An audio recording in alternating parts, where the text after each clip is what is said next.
Big weekend for Alabama. Nailed it in the transfer portal. Big Cliff from Rutgers, the center they didn't have on last year's Final Four team. Well, they got him now. Clifford Omoruyi picks Alabama over North Carolina, over Kansas State, over Georgetown. He is heading to Tuscaloosa, and apparently he turned down $2 million, took less money to be part of this Bama program. Also, on the football side, need some help at the cornerback spot. They got some. Transfer out of Wake Forest. And apparently Alabama has set a date for Kobee Minor. He's a transfer out of Indiana, another corner, as they try to get some experience in that secondary. We're going to talk about all that right here on the Bama Tailgate YouTube channel.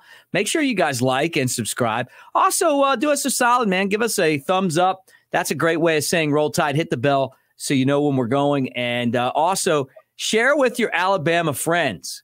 My buddy, Big Elmo, would be really happy with you if you did that. Roll tide. Let's get this thing started.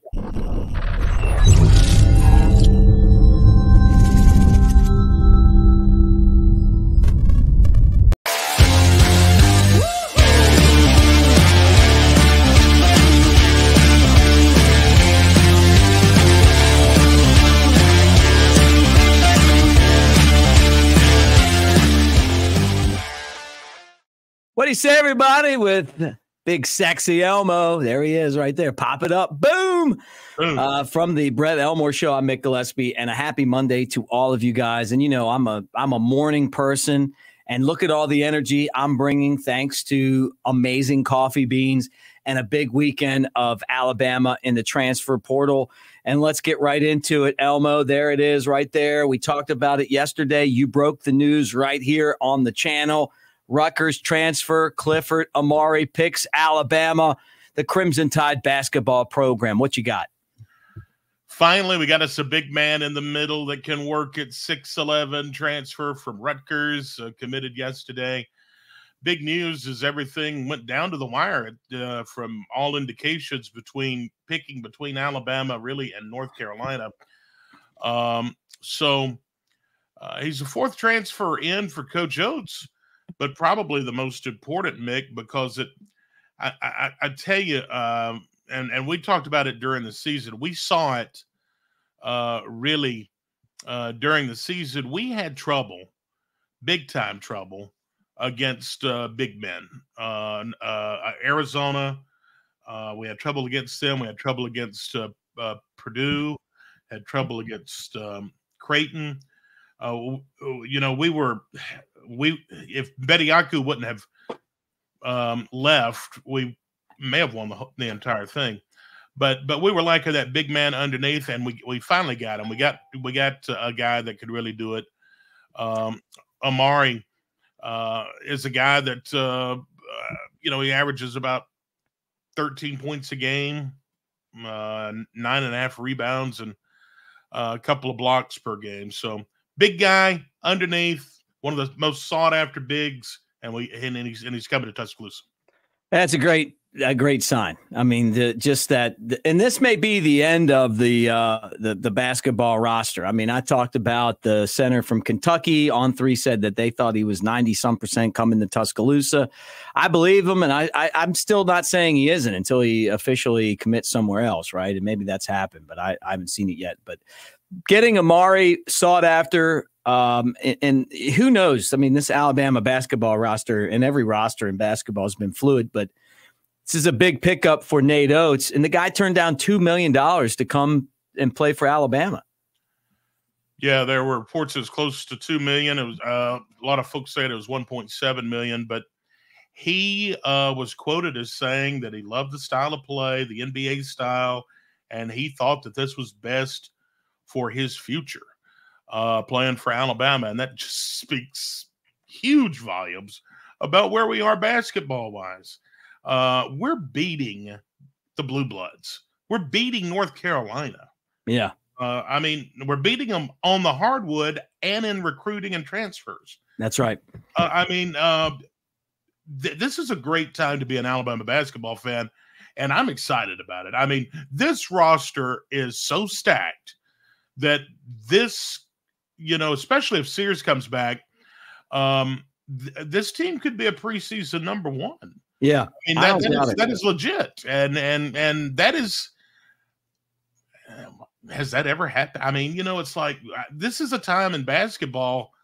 I just don't remember anything like this where we're sitting in May on May 6th and talking so highly about basketball and what's happening with the program. No, I'm with you on that. I'm with you. And it's exciting, so we'll keep an eye on everything. But Nate Oats is killing it right now in the portal and rebuilding a roster where all these guys transferred out trying to cash in, and all he did was just go get better players, which is really amazing. Hopefully they'll gel and continue the success that he's had and Alabama's had, because it hasn't mattered who he's had. They've all just done well and gotten it done. All right, let's talk some football. We know that Hamilton went to Ole Miss. He was supposed to come to Tuscaloosa. He never got there, signed with the Rebels, got his money, whatever. But Alabama got Jones, so they do get one cornerback out of the transfer portal. Yeah, that's all the reports as of when we recorded this show this morning. We don't know exactly when he's going to commit, but all signs, everyone's pointing toward, yeah, he's coming. A former 3-star prospect out of Baltimore in the class of 2021, got to start at Winston-Salem. He's totaled 60 tackles, 10 breakups, and 3 interceptions in a couple of seasons of action. And he's coming in a cornerback room that is pretty, I guess, devoid of experience. I mean, it's just he and Damani Jackson have appeared in games, and that's it's kind of a role that we've been talking about. So they'll take that. Obviously, they need some help there, and then this right here, former Indiana cornerback Kobee Minor has now set his official visit. So since Hamilton went to Ole Miss, there's still a need for cornerbacks. We talked about only 2 guys that are obviously cornerbacks have any experience at Alabama, a lot of talented freshmen, but you got to have experience. If somebody gets hurt, you're not going to have anybody to play that position. So Minor, another guy that Alabama's hoping that they'll be able to bring in and help out. Right. I mean, this is a guy from Indiana, 6 foot, 185 pounds. He's from Dallas, Texas. We've talked about him on the show before.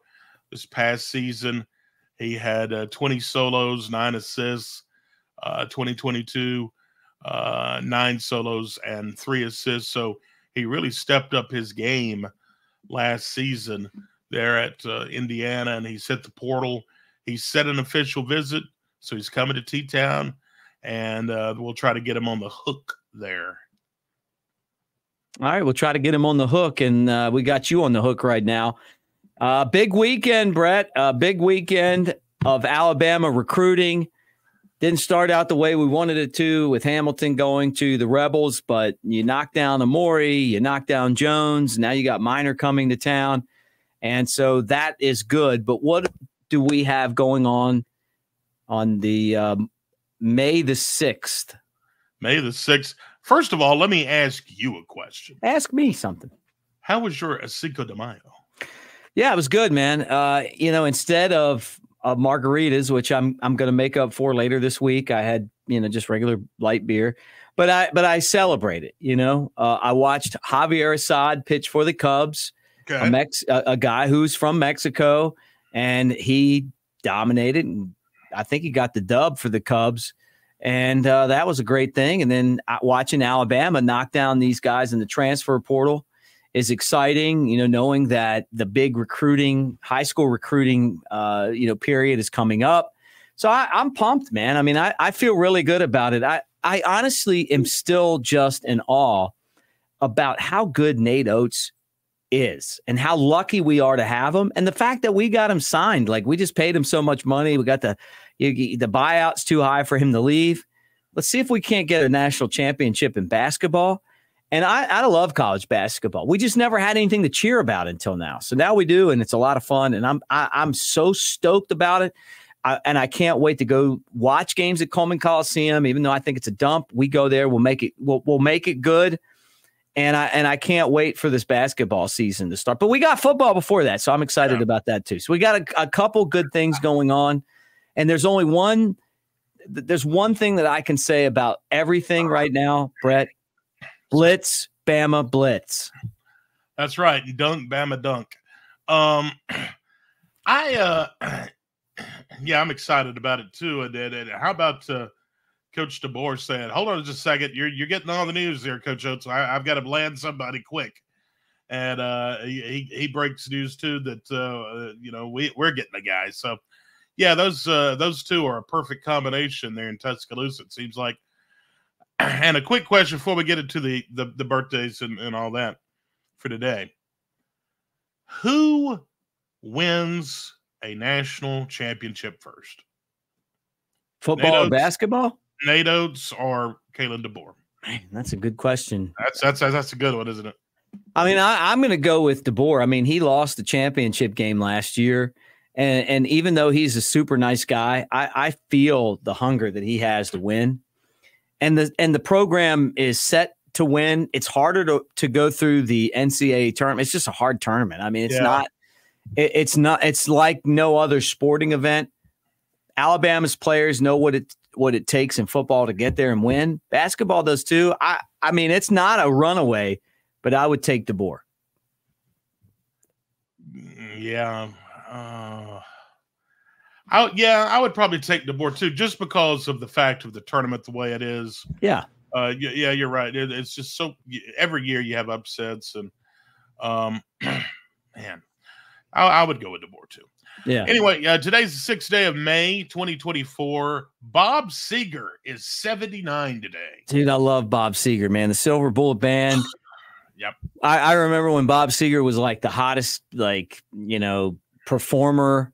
I mean, he was right there with Bruce Springsteen back in the 80s, and his songs still are good. Mm-hmm. They still hold up. I can't believe he's 79, but I mean, of our era, I mean, he's a legend, man. One of my favorite bands, the Foo Fighters, Chris Shefflin, the guitarist, is 53 today. Yeah, I love the Foo Fighters too. I mean, like, this is what happens when Kurt Cobain, committed suicide. Like, they're still doing it. Yeah. And he's a part of it, and not him, but, obviously Grohl, Dave Grohl, but they're a great band. I wouldn't say they're like a top 20 band, but their songs are cool, and love the fact that Grohl kept on going even after Kurt Cobain, who I think was a musical genius, committed suicide. George Clooney, the actor, today is 63. Yeah, you know what? He's all right. I'm not a super fan of Clooney, but wasn't he Batman? Was he a Batman? I don't know. Like, he's okay. He was. He was in Ocean's 11, and yeah. He's okay. I mean, he's elite. I'm gonna give him that. And sort of up your alley. Say hey, Willie Mays, 93. So I love Willie Mays. I've met Willie Mays in Chattanooga, where he played for the I think it was the Black Lookouts. And then, I met him in spring training a bunch of times. I mean, he is the greatest baseball player of all time. He did it all. And people will say Babe Ruth, but Babe Ruth played when baseball was segregated. So you're missing a segment of the population that could play, that deserved to be there. And I love Babe Ruth too. And it wasn't Babe Ruth's decision, but it's just the fact, right? Willie Mays was a 5-tool player. And guess where he's from? Yeah, he's from Birmingham, from Fairfield. Right. And everything that the guy went through in his life, and he is positive, he is gracious, he is a fantastic guy. And honestly, man, it really melts my heart that Major League Baseball is coming to Rickwood Field in Birmingham to honor Willie Mays, play a game, and the first ever real game. I mean, real as in a Major League regular season game. It's going to be played at Rickwood Field, Cardinals and Giants. We're going to honor Willie Mays. Love Willie. And I'm going to tell you, he's a nice guy. He's a genuine guy, and he's one of us. I love him. Happy birthday, Willie. Say hey. Say hey, Willie. There you go. Today's holidays. You know, he played for the Birmingham Black Barons too. Did you know that? Yeah. And was like, he was amazing as a center fielder. So anyway, just great love movie Willie too about him. Yeah, love Willie. Yeah. If you're looking for something to celebrate today is National Beverage Day, and also International No Diet Day. Well, those are two things that go hand in hand with me. I love beverages, and I'm always on a diet. I just never lose weight, but I'm always drunk. I love both too. I love beverages, and I'm never on a diet. So there you go. I'm just kidding. I'm not. I make myself sound like I. Yeah. This day in history, a couple of baseball things happened, which are on the calendar for you. Orson Welles was born this day, 1915. Of course, he was brilliant. Now, also, hold on, right there. Hold on. Was Orson Welles the guy? Oh no, that was the guy that was in the Michael Jackson Thriller video. You know, but I think it was another scary guy. I'm not sure. Vincent something. I'm not sure. Orson Welles. I don't know. Yeah, Orson Welles was he wrote and directed War of the Worlds. Oh, okay. Well, okay. Yeah. I'm way off here. But same date, 1915, Babe Ruth hit the first of his 714. Yeah, and I love Babe Ruth too, and he was a pitcher, and then the Red Sox owner was like, hey, you know what? We got this play going on, and we need some money for it. Let's just sell this guy to the Yankees. The Red Sox had won the World Series in 1918, and then they sell Babe Ruth over, and then all of a sudden the Yankees, which were like just another team, became the Yankees, right? They started winning championships because of the Bambino. He was kind of the guy that made home runs popular, and he also drank beer and ate hot dogs, and smoked cigars. He was a cultural phenomenon, and so look, Willie, I'd put Willie slightly ahead of the Bambino, but they're definitely both on the Mount Rushmore of baseball, and I love both of them. I mean, I think that's what makes baseball so different than other games is that you got Willie Mays and you got Babe Ruth and you got Satchel Paige and you got, you can go through and talk about, Joe DiMaggio and the Mick, another guy like. Yeah. 1974, Ted Bundy victim Roberta Parks disappears from OSU in Oregon. That was, that scary time back in the mid-70s when you had these serial killers like Ted Bundy. Yeah, and he was like a good-looking guy. Yeah. And I can't remember who it was, but I saw a story where a guy was like, his sister went on a date with him and freaked him out. He freaked her out, and she was like, I just didn't like his eyes, and it turned out to be Ted Bundy. I think I've seen the same story. Yeah. So I mean, you're talking about like a guy that looked pretty handsome, but he was, so obviously he was possessed by some evil demonic spirits or something was wrong with him. But definitely one of the worst characters of our lifetime. Yeah, and finally. Today, and I know, Mick, you're a big Cubs guy. Big day in Cubs history today. 1998. Kerry Wood ties a major league record with 20 strikeouts in a 9-inning game. I love Woody, man. The time I met Woody was I was at Cubs convention. I'm hanging out with Tom Ricketts, and he's like, hey, get in my limo. We're going to Woody's got a party, like at the Harry Carey's by the big Ferris wheel in Chicago. And next thing I know, I'm there. And what I remember about the party wasn't that it was a great party. I mean, it was jam packed. It was a fundraiser that Woody was doing, but like I was kind of off in a corner, like hanging out, and they had all these glasses like that were like all lined up, and my big ass hit the glasses and knocked them all. It sounded like shotgun going off. Wow. And I just remember being like, God, why did somebody put me in this corner over here? And why would they have all these glasses just sitting out there for a fat person to run into? But that's what happened. He's awesome, man. I love Woody. He is one of the greats in Cubs history. The 20 strikeout game. Came home from school, watched Harry and Steve. I think it was Harry and Steve talking about it. I mean, it's been a while now, but I definitely watched it on WGN, and I can't believe it's been that long ago, honestly. Yeah, 1998. Of course, Roger Clemens had accomplished that feat twice in 86 and 96. Then Randy Johnson, he matched the record at 2001. So that was this day in 1998, and that is a look at this day in history. Yep. And I think it might have been, honestly, I think it was Chip that was on the call, Harry's grandson. Yeah. Anyway. Okay. Yeah. Anyway, look, great job. Yes, sir. You too. And man, it was like I say, a busy weekend. It's a manic Monday now, and you can join me 6 to 10 on WJLX 101.5 FM. I'll be on the air 6 till 10. I'll be on every day, Monday through Friday, 6 to 10. WJLX1015.com and all the major streaming apps. Look us up and get your day started with a little Big Sexy Elmo doing it right there, guys. Roll Tide, thanks for hanging out with us. And we will talk to you again really soon. And look, if something breaks, it'll probably be sooner than you think. Roll Tide.